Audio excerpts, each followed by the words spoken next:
Sejahtera. Seperti mana saya tahu, saya junjung kasih kepada tuanku kerana berikan ruang hampir 1 jam bincang isu-isu semasa. Pertama, tentulah saya bawa beberapa pertimbangan kita soal COVID, soal ujian yang rendah sekarang, soal jangkitan, soal kematian. Dan saya terharu kerana tuanku nampak begitu arif tentang perkembangan-perkembangan semasa, termasuk beberapa pandangan dari pihak lain. Umpamanya, beliau pernah mengundang beberapa pasukan termasuk Profesor Adibah. Jadi saya rasa hal ini juga harus ditahu oleh masyarakat bahawa tuanku sebenarnya ada menyampaikan hal-hal yang sedemikian kerana kearifan dan maklumat yang beliau ikuti. Dan saya harap semua pihak lah, ya, bukan saja kita dalam keadilan dan pembangkang, tapi juga dalam kerajaan mengambil perhatian tentang titah seperti mana juga yang disebut oleh tuanku Sultan Selangor semalam tentang pengagihan vaksin yang lebih berkesan. Mengenai darurat, seperti mana kita tahu, kalau ikut susur galur sejarahnya, bila kerajaan dan Kabinet Perikatan Nasional kemukakan pada peringkat awal, itu telah tidak diterima oleh tuanku.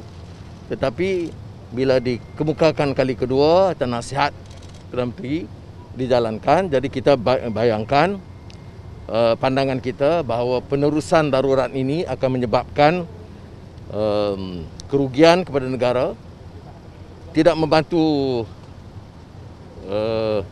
penanganan permasalahan COVID dan akan menjejaskan ekonomi, terutama orang rakyat peringkat bawahan, ya, peringkat rendah.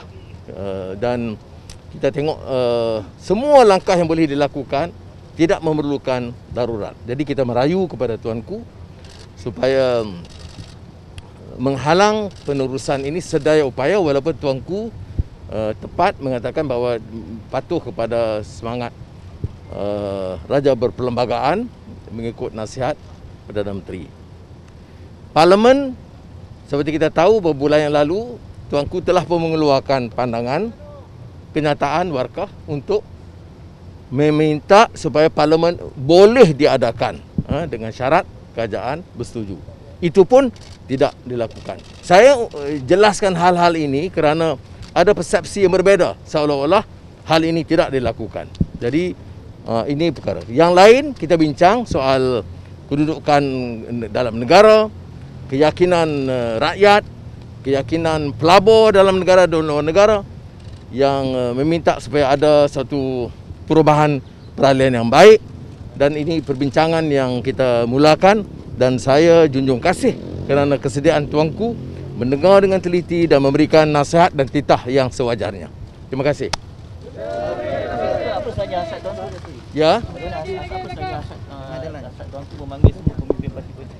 Itu serah pada tuanku. Tapi kalau pengalaman tadi saya, tuanku berlapang dada mendengar semua pandangan.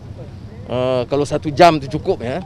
Saya juga sediakan laporan dan kertas kajian untuk pertimbangan tuanku, dan saya jelaskan sesuatu dan tuanku mendengar dengan teliti. Jadi Datuk Seri tuanku ada menyebut tak pasal mungkin akan berlaku pembentukan kerajaan baru ke? Itu soal yang tidak berbangkit sekarang. Okey, terima kasih banyak. Assalamualaikum.